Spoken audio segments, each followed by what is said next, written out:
Not exactly the definition of a fairy tale. There are no fairies. Nonetheless, pretty grim. Chicken Little shouted the warning, as did Turkey Lurkey, Gander Lander, Henny Penny, Ducky Daddles, Chicken Licken, no, not a fast food chain, Kyling Cluck, Hennig Fennig, Polita Chiquita, and even a 4th century Asian rabbit. The sky is falling, be it evidenced by a falling fruit, an acorn, a log, or a low cloud. The end is near, and Foxy Loxy is hiding in ambush.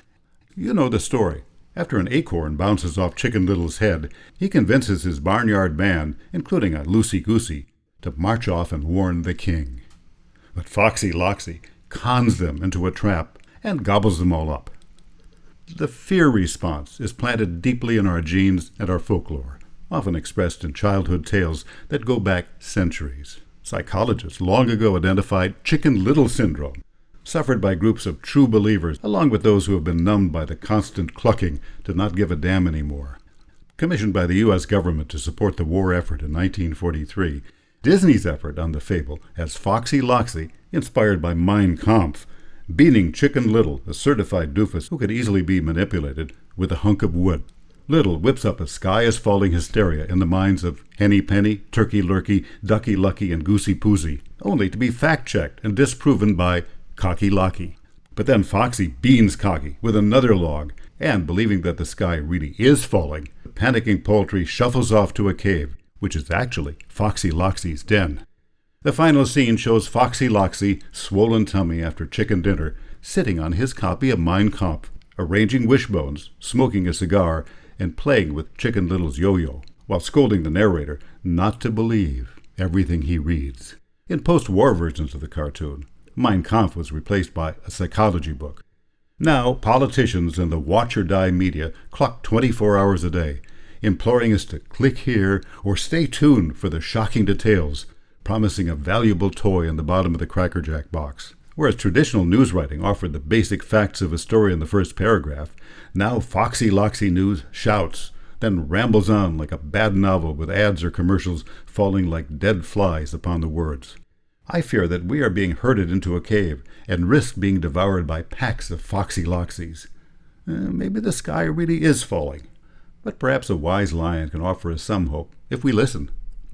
4th century Buddhist scripture tells the story of a rabbit who, like Chicken Little, fears that the world is ending after being bonked on the head by falling fruit. The noise the hare heard triggers a stampede, which is halted by a wise lion who, like a good investigative reporter, calmly sets him straight and ends the panic. Buddhists use this fable to teach the importance of investigation and deductive reasoning. But unfortunately, reasoning is a weak foe of fear. Maybe we little creatures can take a lesson from one of my favorite childhood books, the 1950s Mr. Bear Squash You All Flat. Its latest edition has an afterword by Gary Larson. It is about a fat bear, always depicted with his tongue hanging out, looking like an unfit golfer with a 20 handicap on a hot day, who took pleasure in sitting on and squashing the homes of tiny forest creatures. He was jealous, too stupid to build a house of his own. At least, narcissist that he was, he gave fair warning. I'm Mr. Bear Squash You All Flat. I'm going to count to 3, and then I'm going to squash you flat. Mr. Bear created a homelessness crisis in the forest, with the chipmunks, mice, and rabbits scurrying about for new shelter. But they found strength in community. The mouse found an old tire, redecorated it, and invited the others to join him. Despite their differences, they discovered that they could live happily together. But Mr. Bear Squash You All Flat found them, and they scattered before he mounted the tire and started to bounce. Like, hopefully, the U.S. Constitution, the tire was a resilient structure. He couldn't squash it. Then, after a running start, the bear pounced on the tire with all of his blubbery weight, bouncing so hard that he flew up and hit his head on an oak branch. He suffered only minor bruises, but his pride was severely injured. Mr. Bear lumbered off and was never seen again. The forest animals celebrated, and you know the rest of the story.